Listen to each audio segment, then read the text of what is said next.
All right, everyone, we're going to get started. Welcome to our Insights at Questrom webinar. I am Sandy Kelson, Operations Director for the Digital Business Institute at Boston University's Questrom School of Business. One note before we start, we would love to have an active Q&A for today's session.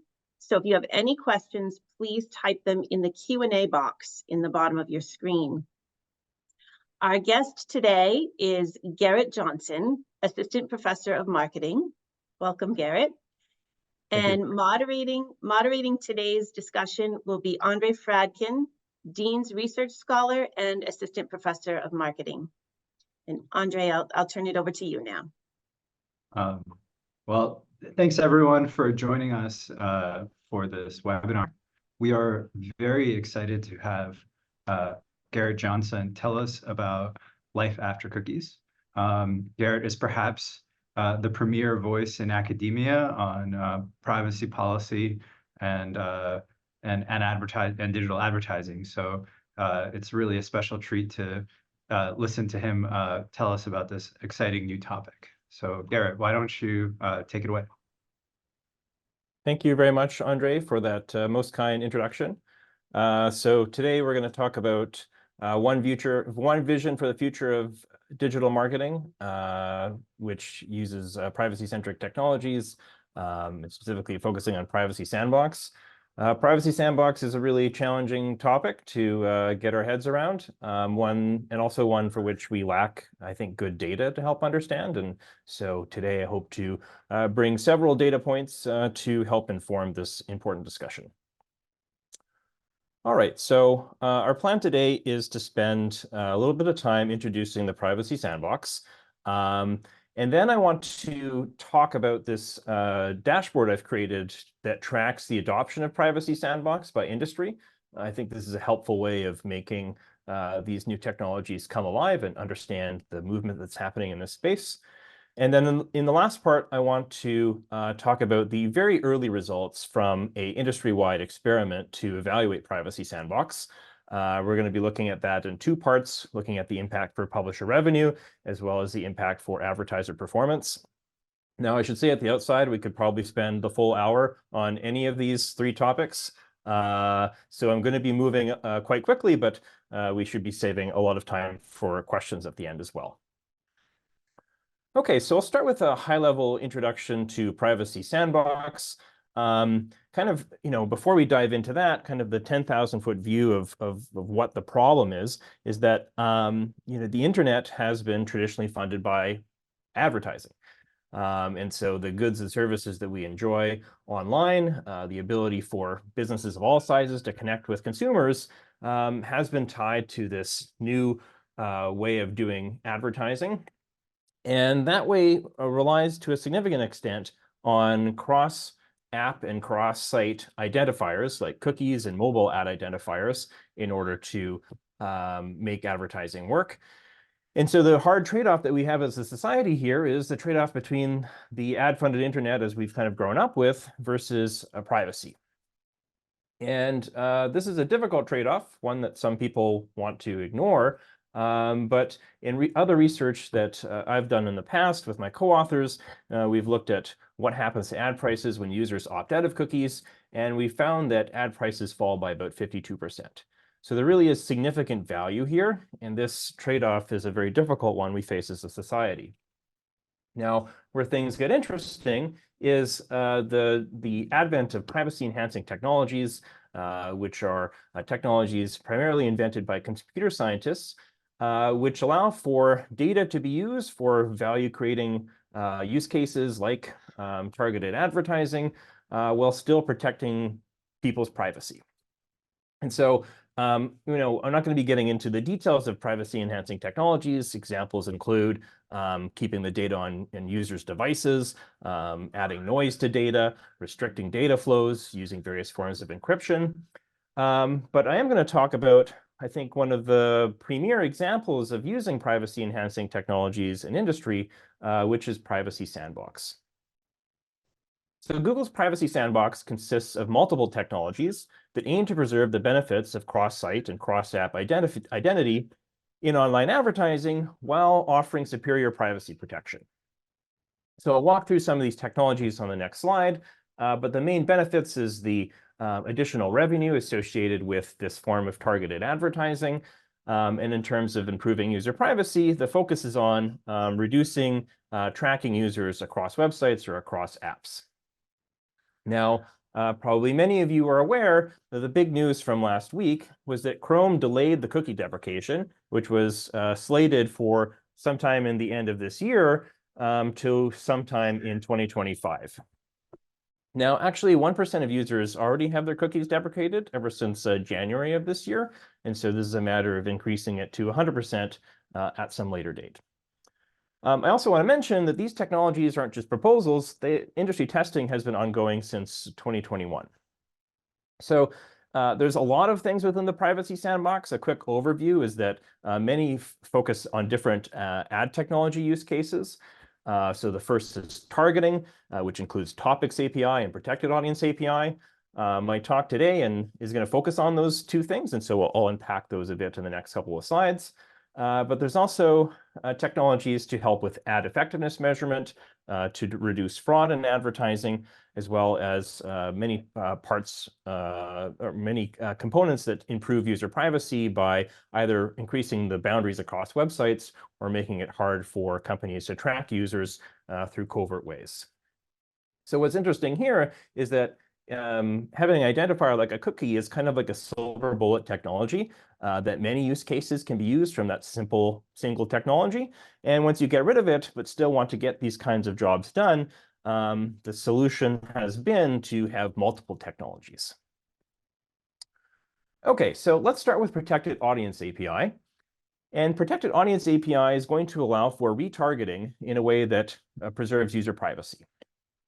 Now, this kind of seems like a contradiction in terms, because retargeting means that you go to a website like Macy's and you browse a product like a Darth Vader one-piece pajama suit, and then you subsequently go to an unrelated website like the Washington Post, and you see an ad not only for Macy's, but frequently for the product that you're actually browsing. Now, this seems counter to the goals of the privacy sandbox, because it would seem that Macy's would learn that you're visiting the Washington Post and vice versa, and probably all the ad tech companies in between would share that information as well. So in order to make this happen, there needs to be a dramatic reorganization of how ad technology works. So currently, the browsers share a third-party cookie identifier with many ad tech participants. And this can be shared quite broadly and tied to users' browsing histories. And this is exactly what privacy advocates object to. So what Protected Audience does instead is it inverts the model from having this information stored in external servers to keeping the information on the user's device. And instead, the ad tech companies come to the user's device in order to share targeted ads. So to walk through kind of the two main elements of Protected Audience API, or PAUPI as it's often referred to, a user would go to the website like Macy's, and Macy's would tell the browser that they want to show targeted ads to that user on other websites, and they'll do so by interacting with the Protected Audience technology on the browser, and specifically the interest group component. And so the Macy's is going to tell the browser, I want that user to join an interest group so that I can show ads on other websites. And this interest group membership is never going to leave the browser, and so that's going to restrict information sharing. Now, in the second part, when a user goes to an unrelated website like the Washington Post, and the Washington Post wants to show an ad, they're going to, again, call this API and tell it that they want to run a Protected Audience auction. And in that auction, the browser is going to look through all the interest groups that are on the browser, which include, in this example, is the Macy's interest group, but potentially others as well. And whichever has the highest price or highest match with the Washington Post interests is going to win the opportunity to show the ad. So again, we have targeted advertising, including retargeted advertising, possible without this user identifiers being shared via servers, external servers. Now, the second thing I want to talk about today is the Topics API. This is another proposal to allow for targeting, specifically interest-based targeting. And the way it works is that the browser classifies the topical categories of the domains that users have visited. And then the browser shares those topical categories with different ad tech companies, which would help advertisers to prospect as well as to optimize their ads. Now, the way this is categorized is quite coarse. It's done at the subdomain level. So if you go to tennis.site.com, the browser is going to think that you're interested in tennis. But if you go to a specific page on site.com, it's not related to tennis. It's not going to infer that. It's just going to infer whatever topic is associated with site.com. So from a privacy perspective, users are hidden in the crowd with tens of thousands, if not millions of users that share those topical interests. Users can opt out and sites can opt out as well. Now, there are 469 topical categories currently, and some examples can include cats and hockey. These categories are chosen to avoid sensitive categories like sexuality or health or union membership. And each week, the browser is going to assign a user to 6 topics. And those are the top 5 most visited topics after sorting for commercial relevance. So in the initial proposal, if you didn't sort, basically all of us are spending time on social media websites and news websites, which aren't that valuable from a commercial targeting perspective. So now there's an additional sorting step. And then another topic that is chosen at random, which kind of provides plausible deniability for whatever topic is chosen. Then the API is going to return up to 3 topics per user per site, which comes from 1 topic per week over the last 3 weeks. So again, that's a high-level overview, but I want to try to make this more tangible by providing some evidence. And this is kind of the title of the talk, is like who's actually using this. And this comes out of some joint research with Nico Neumann at the Melbourne Business School. And unlike most research that sort of lives in a paper, we're trying to make the salient results live online as part of a dashboard to make it easier for various stakeholders to access the latest information. So some thank yous, first of all. Thank you to Sincera for helping to gather this data. Thank you to Digital Business Institute, which is hosting this webinar, but also has funded RAs for more than a year to help build this. And thanks as well to the Hariri Institute and the Program on Economics and Privacy at George Mason University for helping to fund this research. Garrett, I'm wondering, now might be a good opportunity to take some questions about how the sandbox works. Sure. Prior to getting to adoption. We have one anonymous question, which is about where can we learn about the ad tech players that are affected by this change specifically? I think seeing the next slides on the adoption will give you some sense of which. I'm going to show you the market shares of various vendors that are using these technologies, so that will be indicative. But obviously the matter of which companies are affected how is a matter of great controversy. I should probably say at the outset that I'm also serving as an outside expert for the British Competition Authority that's investigating Google's privacy sandbox. So disclaimer, these are the views of myself and myself alone. But yes, there's many contrasting views on this. One recent one that comes to mind is the IB Tech Labs report on privacy sandbox and Google's response. And one of the things they debate is some consequences for specific types of firms. Does that make sense? I think there's another question. Mm-hmm. Is there an overarching option for users to opt out to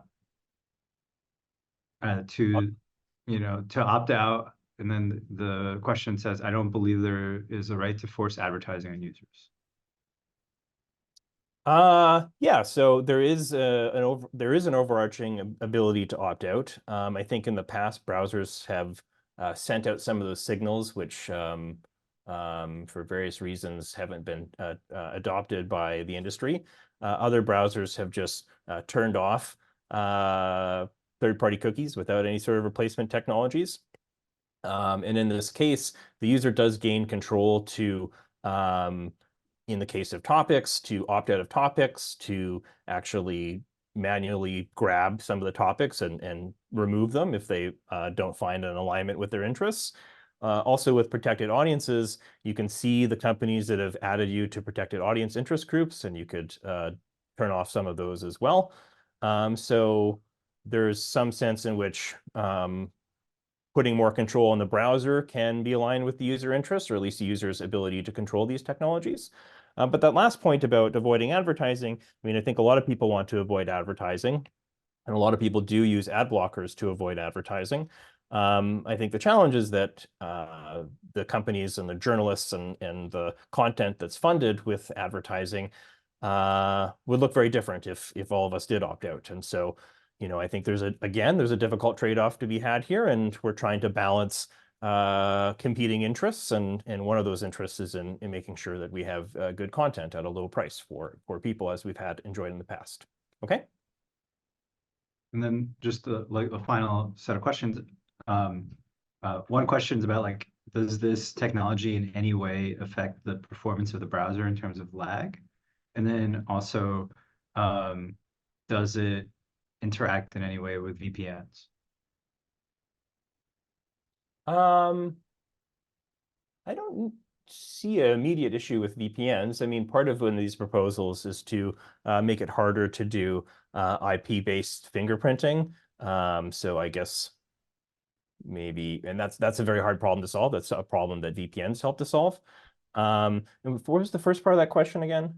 Does it affect the performance, like in terms of lag of the That's a good websites? question. So I think the jury is still out on this, but there's some early evidence to suggest that that protected audience auctions tend to take significant delays. Some of that may be an implementation problem. So I think I've seen some evidence to suggest that there's ways of formatting these auctions to run them more efficiently. But I think that's one of the challenges with centralizing the information on the browser is that you know, people's computing power on their browser can vary, and in general, targeting advertising as richly as possible can be a resource-intensive experience, and so that's one potential trade-off. But again, we probably need more data to fully understand that problem. Very good questions. Thanks. Okay. So now to just show you the adoption dashboard, some data on how we kind of created this. So we're tracking a bunch of websites and vendors over time using a partnership with a startup called Sincera.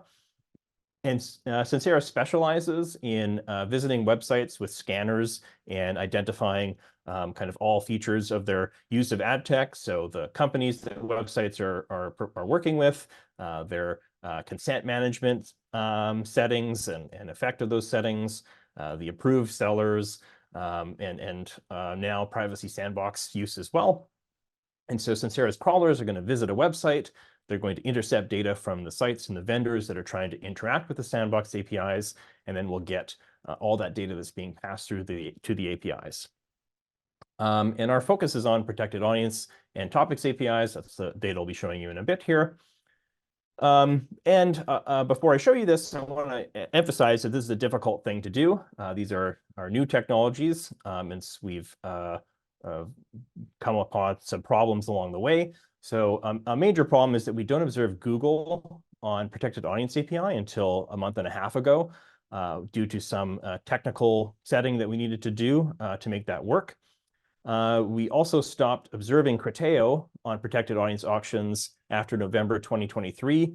And this is because Criteo and potentially other vendors are blocking traffic that's coming from cloud services like Sincera scanners are. There's some vendors, as we're going to see, that there's an experiment to analyze the effectiveness of Privacy Sandbox by labeling users at the browser level. So if vendors are only going after those label users, we're not going to see them. And last but not least, Topics API can be called in a couple different ways. We're going to get data from the main way, which is JavaScript interactions, but we're going to miss the HTTP headers. Okay, so we're going to look at 60,000 top commercial websites in our sample. And this was constructed by starting with a list of the top 100,000 websites from Tronco. The challenge we had is we wanted to look at a large number of websites, and Sincera scans hundreds of thousands of websites, but their scanning coverage is related to the interests of their clients, and we wanted to try to make a list that was explainable and replicable by other researchers.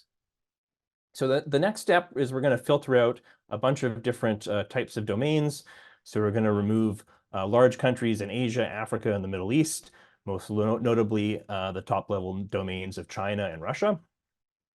We're then going to remove non-commercial top-level domains, so .edu, .gov, and .org. We're going to get rid of low-quality websites like adult, spam, and digital marketing websites based on the domain names. And then after this, about a sixth of the sites aren't scannable due to redirects or being unreachable, or actually being a B2B focused site rather than a consumer focused site. So this is a snapshot of what the dashboard looks like and the URL for that. I think someone is going to put that in the chat for you, so you can check that out. Have another tab open. It's offline for maintenance. Here we are. So you can see this website. You can click on this link to learn a little bit more about our methodology. But to go through this, let's first take a look at the data from the protected audience side. So we see that about 4% of websites were interacting with the protected audience API to add an interest group to the browser prior to 2023, prior to October 2023. As I mentioned, we lose visibility into Criteo, and Criteo was a large company in this space, causing this drop-off. We then see pretty rapid growth, and we are now, as of March of 2024, about 15% of websites are adding users to protected audience interest groups. Now, a nice thing that we're able to do is we're able to look at the vendors that are in this space by the code that's being passed through these APIs. And we can identify the vendors, and we can rank them by the number of websites that they're on. And these are chosen to add up to 100. And so Autogent is the largest company in this space, and it's actually basically what's powering most of this growth from 2% down up to 15%. We then have the next 4 companies are AdRoll, Raptive, RTB House, and Google, which have been active in the space for a long time. Teads, I think, has grown more recently, and we see a couple other companies, including Criteo, we're able to apparently see a little bit of, but we know that there's a lot more going on there. Now, one thing that's kind of strange about the data is that we can go look at the Autogent interest groups, and the whole purpose of the interest group is to show ads on other websites. And it does this by passing along the URL for the ad that the advertiser wants to show, as well as a separate URL for bidding logic. And it turns out that these interest groups from Autogent are all empty, at least the ones that we're detecting. So there's no ad, there's no interest groups. And so Autogent, I guess, is flexing their potential large reach, but this seems to be purely for testing purposes. There's no code inside of the interest groups to actually make this run. So then we turn over to the other side of the market, which is running the auctions for this targeted advertising. And for most of our data, we're looking at a little less than 1% of websites that are running these auctions.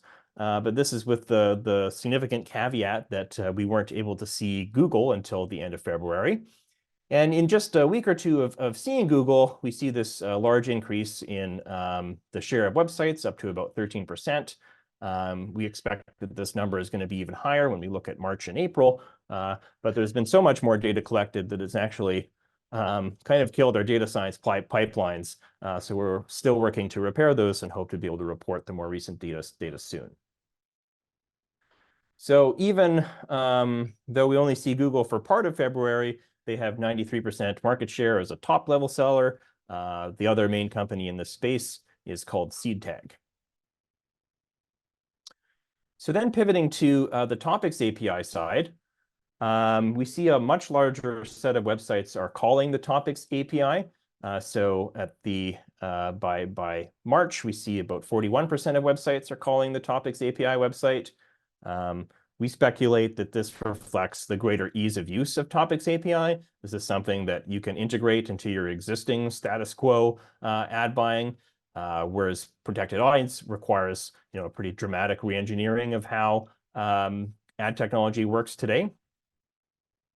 And along with that, we see many more companies as vendors in this space. So the largest is Google, followed by Criteo, OpenX, Rubicon Project, LinkedIn, Taboola, RTB House. But again, the list is longer, as well as it seems to be easier to work with this. And last but not least, we're also able to look at the share of websites that are opting out of Topics API. In middle of 2022, that rate was somewhere between 2.5% and 4% of websites, and it's come down quite a lot. It's stabilized at about 1% of websites opting out.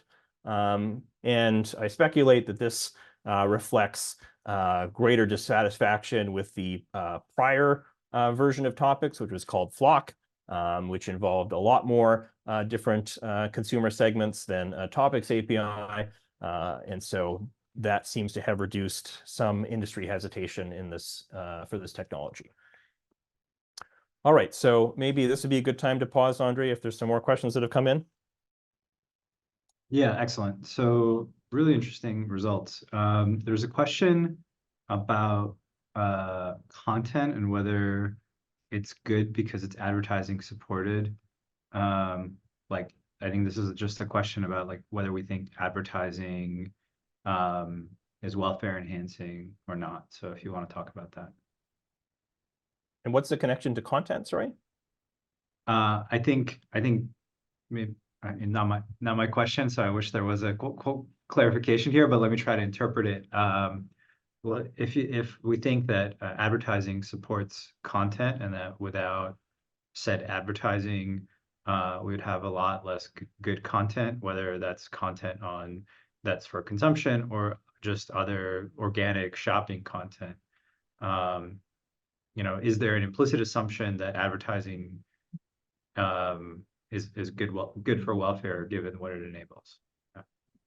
Yeah, so that's a good question. And I think there's a logical connection between, research that has shown that, and I think industry and experience and knowledge has shown that having identifiers increases the value of advertising and the prices fetched by advertising. And then there's an X-hop to think that's going to increase the amount of content. I actually have some research, some other research looking at the impact of strict privacy policy on YouTube, which was the COPPA policy that happened in 2020.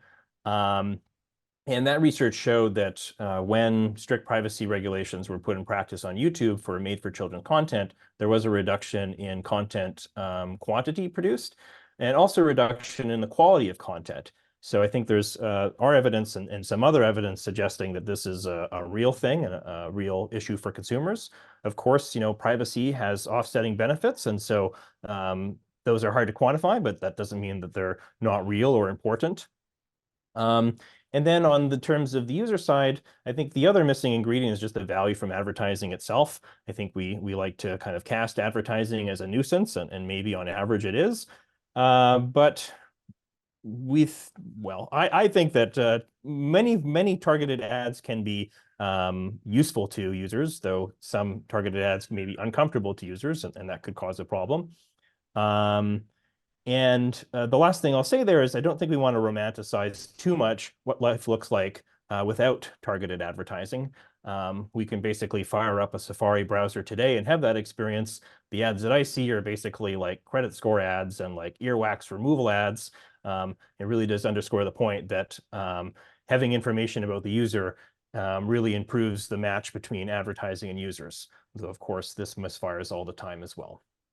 Was there another question, Andre? Yeah, there are a few more questions. So there's one question that really wants to dig into the difference between the JavaScript and HTTP header methods of using topics, and whether this is a kind of missingness that we should be worried about. Oh, that's a good point. So yes, there's two different ways of calling the Topics API. And one thing, if we go dig to the dashboard and to the methodology, there is actually one other source of data for Sandbox adoption, which is Google's own dashboard. So I encourage you to check it out. It's not always totally clear what is included here, but my understanding is that this methodology here, the iframe browsing topics attribute, is specific to HTTP, which is about 3% of page loads, versus the more JavaScript approaches are 7.5, 10% of users, 10, 11, 12% of users, of page loads. And so this evidence suggests to me that we're getting most of it by the JavaScript calls, but I hope to have some more data being able to unpack that in the future. But yes, unfortunately, that's a hard problem that we don't have a full solution at present to. Great. And then a final question, which is, I think, a much broader question than even Sandbox, which is, how has the value of first-party data changed due to all these privacy policies? I mean, that's the big push in online advertising, is as various platforms restrict the availability of third-party data. Life finds a way. Advertisers want data; it's very valuable to them, and so to a great extent, first-party data helps to solve that. And so we can see that there is some additional revenue gained from using that sort of data, or for using cookie replacement IDs. But it seems that the reach of some of these solutions, and your mileage varies by provider, the reach of some of these solutions is not as great as third-party cookies. And so, we still see, for instance, persistently lower ad prices on Safari browsers, even though, that's been the case for 3 or 4 years now. And these solutions have cropped up to help with that problem. But that's a very good question. And then that's another thing going on in the background. So let me go ahead and push forward and talk about, which for many of us will be the most exciting part here. But I want to preface this with an avalanche of caveats. This is truly early results for the actual Privacy Sandbox experiment. This is part of ongoing research with Jiangrong Gu, who is a very talented PhD student here at Questrom, and Shunto Kobayashi, who just graduated from Caltech, and is actually going to be joining us as a marketing professor here at Questrom next year. So really exciting to be both working on this research and working with some really talented junior faculty or junior scholars. Okay, so the big question is, this is all interesting, but how well does it work? And the ambitious solution to trying to answer this problem is to use an industry-wide experiment to help both industry and regulators evaluate performance. This experiment, I think, has a built-in challenge, which is the chicken and egg problem. The performance you're going to see from these tools is going to be a function of industry adoption as well as industry investment in these tools. But of course, industry would be more inclined to make those investments if they had a sense of what the performance would be. So I'm really excited that we're going to be able to work with a couple different partners, one on the publisher side and one on the advertiser side, to analyze this experiment.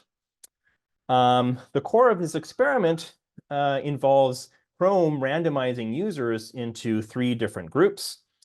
Chrome has some kind of obtuse names for these users groups. I simply refer to them as the status quo group, the Privacy Sandbox group, and the cookieless group. So the status quo group has third-party cookies turned on.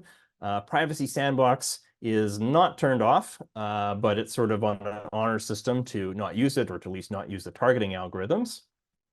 And the targeting APIs. This represents about 1% of Chrome users. The second group is the Privacy Sandbox group, where third-party cookies are turned off, but Privacy Sandbox is turned on. And this represents about 0.75% of users. And then finally, we have the cookieless group, for which both third-party cookies and Privacy Sandbox is turned off. And so this experiment is going to help us see the world in these kind of 3 different technology paradigms, and will help us get some sense of where Privacy Sandbox lies between these 2 extremes. So before I show you the results, I think it's worth taking a step back and wondering what can we accomplish from this exercise? Because we're trying to fundamentally understand how well these new technologies work. Now, in an academic sense, the question might be, just can this fly? And I'd like to draw the analogy to the Wright brothers' invention of air flight. This was a really impressive feat at the time, and we still see license plates in North Carolina with a picture of this plane on the left-hand side. Of course, in a commercial sense, we are more interested in how well the new technologies work. And continuing with our metaphor, both of these things are airplanes, but you'd probably much rather fly in the fighter jet.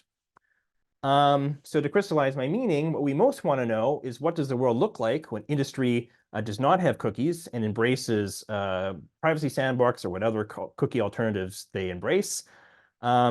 Moreover, we want to know what the world looks like once the industry has worked out the kinks of these technologies and fine-tuned them. Now, of course, we cannot see this world in 2024 in an experiment involving 1 or 2% of Chrome users. So instead, we're on a spectrum between where we are or where we were and where we could end up. So we're not going to learn all that we want to know, but we can learn something from where we are on this trajectory, if only directional information, which can help us illuminate the difficult task of evaluating these new technologies.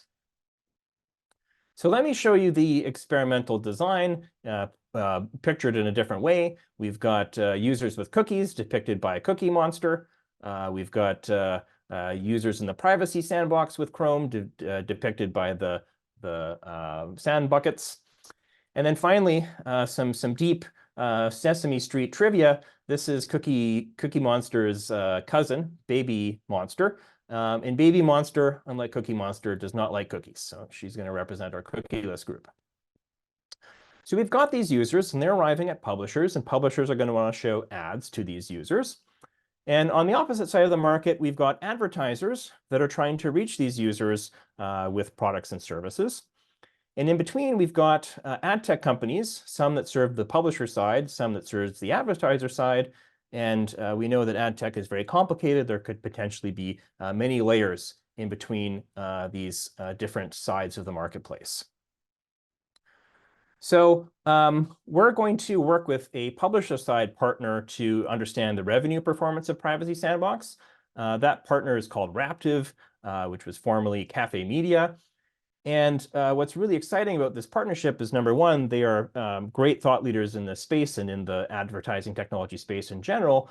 And number two, they interact, they work directly with publishers to monetize advertising with advertising technology.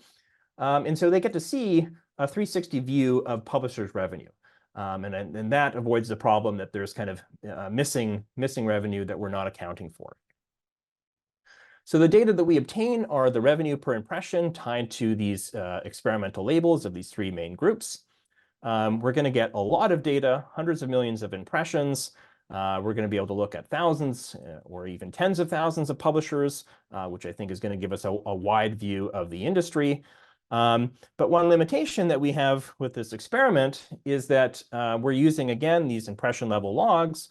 And one known issue is that Google Ad Manager omits the impression level POPI revenue that's coming from non-Google sellers. So effectively, I showed you a couple slides ago that Google is dominant from a top seller perspective, partly enforced through GAM. But these auctions can have actually sub-auctions called component auctions, where it could be Google that wins those component auctions, in which case we would still see the data.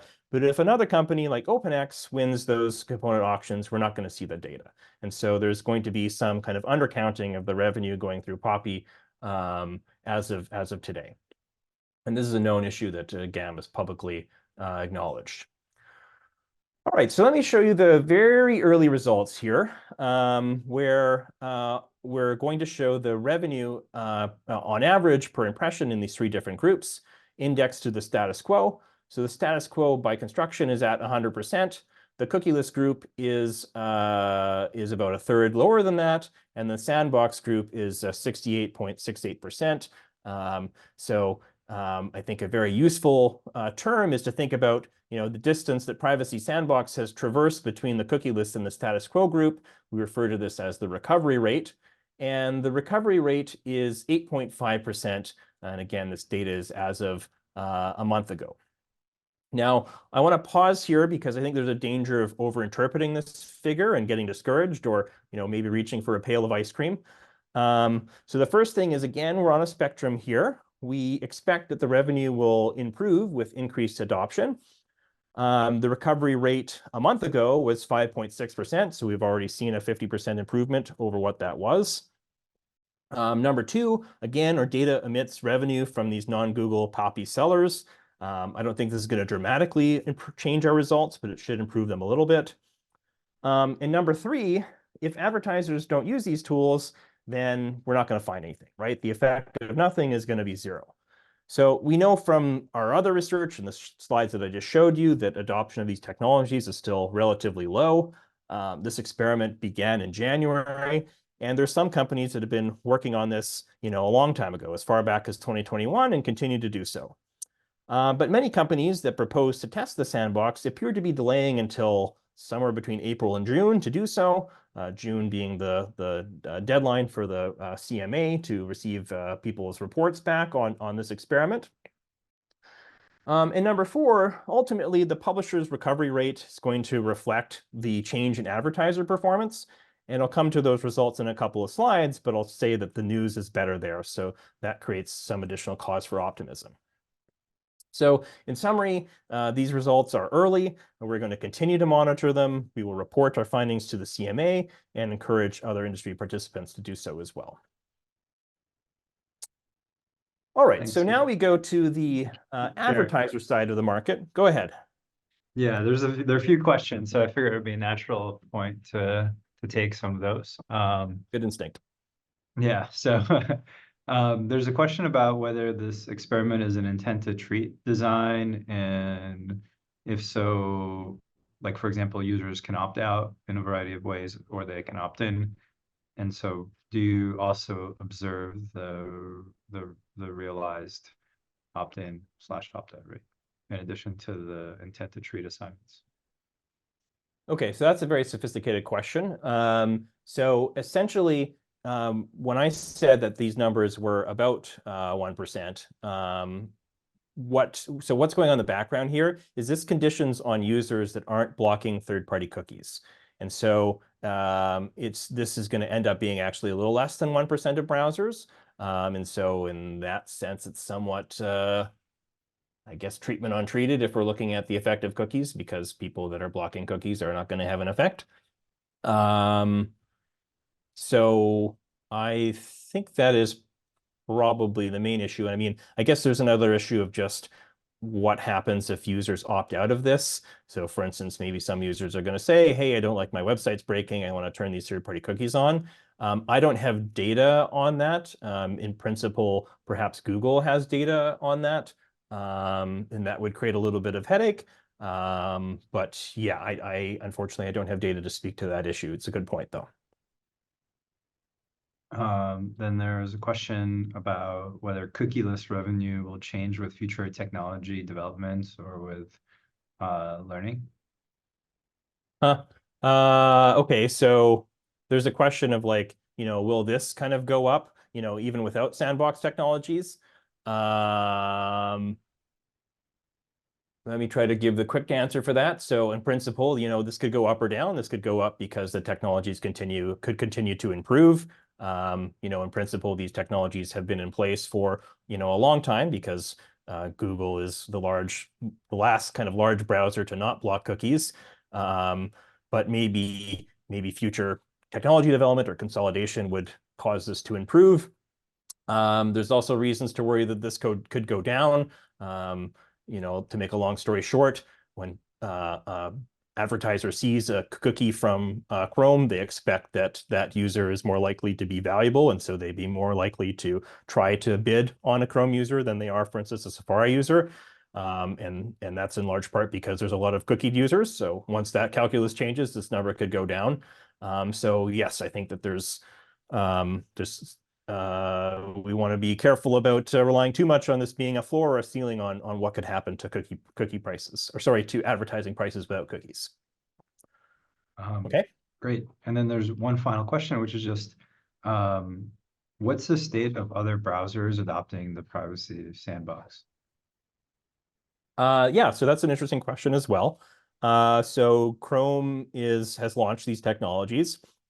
In terms of other browsers, so I think the main thing is that Microsoft has announced that they're going to create the ad selection API, which is kind of built on the same rails as protected audience API. So that's suggesting that there is, evidence from a large browser that sees some value in that.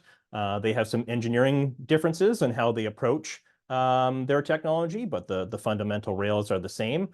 And then I think from other browsers so far, you've seen more movement on the measurement front, which we haven't really talked about. Firefox collaborated with Meta on this proposal called IPA, which is all about ad measurement and attribution in a privacy-safe way. So they continue to push on that and related proposals. And then as for Apple, they got rid of identifiers on Safari and also restricted access to identifiers on their phone. And they've been focused on the measurement use case with their proposed replacement technologies, which are SKAdNetwork on mobile phones and private click measurement on Safari. So yeah, it shows, and I think this is a really important point, and I don't want to get lost in kind of a list of who's doing what, but the major point is that yes, there's a lot of focus on Google, but there seems to be broader interest beyond just Google in using technologies that have this flavor that try to change the balance between privacy and value creation in this industry. So I think that's, a very excellent reason to take this stuff seriously.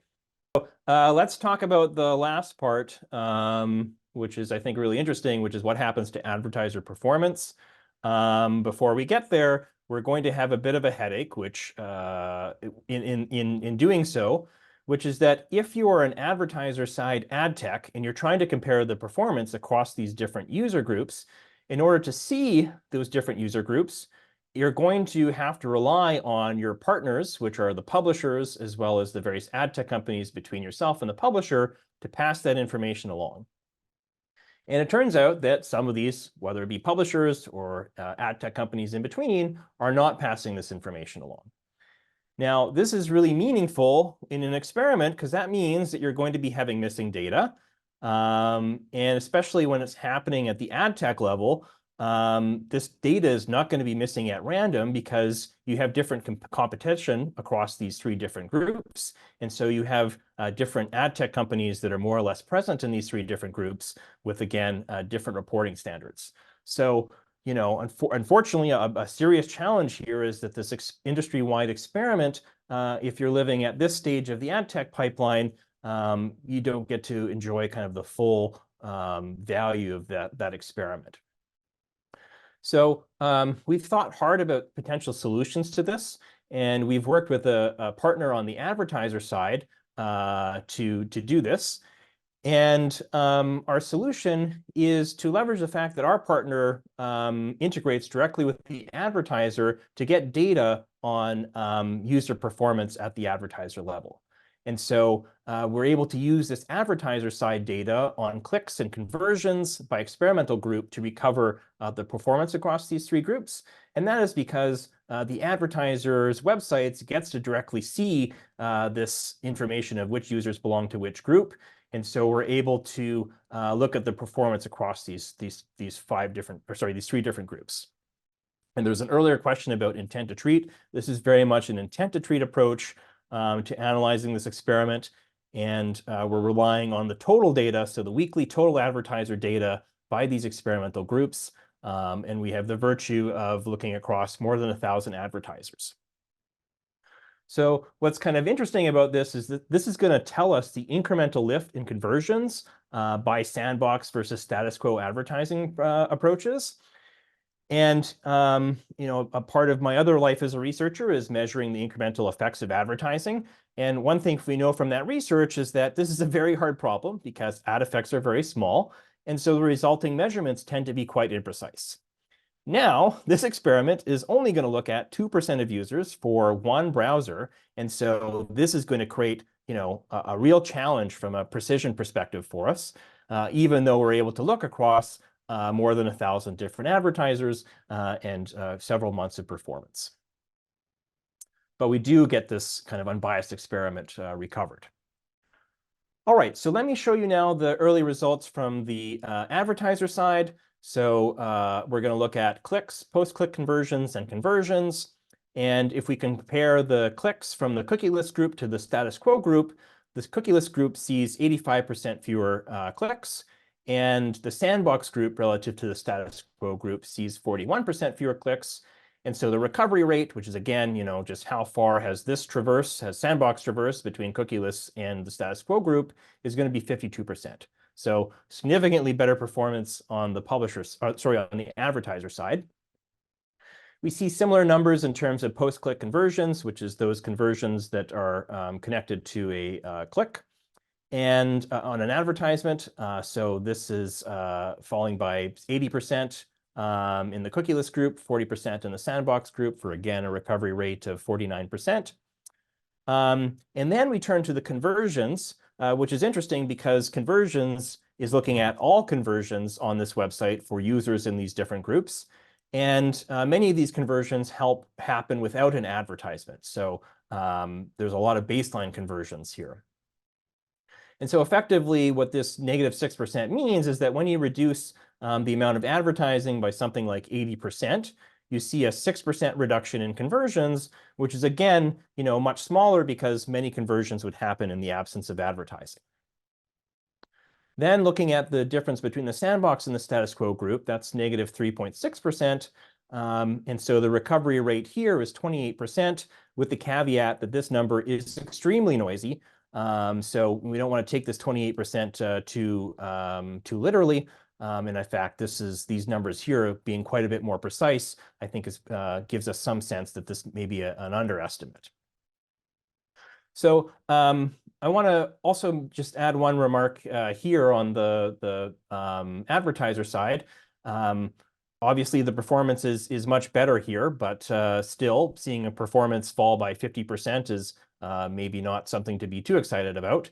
The important qualifier, though, is that our partner is quite advanced with using these technologies, but fundamentally they're comparing technologies that have been engineered over the course of a year or months to technologies that have been engineered in the status quo for a decade or more. And so the expectation is that because this recovery rate reflects there's great potential in terms of being able to improve creative formats, make better use of the ad effectiveness signals that are coming back, and to do a better job of bidding on these impressions, that there's significant scope to improve on this performance. All right, so to conclude, and then we'll leave another 5 minutes for questions here. So Privacy Sandbox is not just an idea in theory. This is something that's in growing use that we can see both on the advertiser side and on the vendor side. We have this experiment. The results, again, are extremely early, but hopefully help people to think about what these results can look like and how to think about them. I think they do show, the airplane can fly. There's proof of concept of these new technologies. But of course, there's also significant scope for both industry adoption as well as adaptation to these new technologies, which we would expect would improve outcomes both on the publisher side and on the advertiser side. But last but not least, we are currently looking at an industry with 1% of users with cookies deprecated in Chrome. When that moves to 100%, that could change the picture as well. So again, let's leave a few minutes for questions. All right, great. So first we'll start off with a quick clarification question, and we'll get to the deeper questions. What's the difference between post-click conversions and conversions? So say you get 1,000 conversions on your website, And so the basic way to think about this, if you're familiar with it, is like Google Analytics style data. So with Google Analytics style data, you can look at your conversions and you can see the entry point for users to your website. And you can go back and look and see, did these users click on a search ad to get to my website, or did they click on a banner ad to get to my website, or something else? And so this is the post-click conversions, is those share of conversions which can be tied back to a click on this an ad coming from this advertising side ad tech company. Right, great. All right, so now there are some questions about the performance. One question is about what is the friction in the auctions that makes the revenue decrease? And specifically, the PA solution does not identify users correctly according to their interest groups. That's a hypothesis. And then kind of another question about the results is, why are the advertiser side results good, whereas the publisher side results much worse? And does that have anything to do with some sort of weird selection going on in terms of which advertisers and publishers are in your sample? Yeah, so the weird thing that's going on is that we're partnering with a company that I think is on the advertiser side that's relatively a leader in this space. And there's many companies that are haven't really used Privacy Sandbox that much, or haven't dove into it, sort of dipped their toes in it. And so that causes a gap, right? This company is further ahead, able to get relatively good performance. And when we look at the revenue figures, that instead is kind of indicative of the whole market. And again, a lot of companies either have not started using these tools or dipped their toes into it. And so it's really not surprising. Again, the effect of nothing is nothing. So if companies don't adopt these tools, or advertiser and their intermediaries don't adopt these tools, we're not going to see any effect in terms of revenue performance. All right, excellent. So I think we're just about at time. So I think we'll just thank Garrett for this really informative presentation. And then just a final question, like if people want to find more, or if they want to find the slide deck, where can they go to learn more? Okay, so we should be posting this video here probably in about a week. So we'll make that available. I encourage people to connect with me. I'm on LinkedIn. I'm also on Twitter with the handle Garjo. So the first three letters of my first and last name _ Canuck. People, feel free to reach out to me there with follow-up questions, and I'll be continuing to post news from these 3 different projects as we learn more. And good to see a few people giving thumbs up. I'm really glad that you got something out of this presentation. Thanks so much.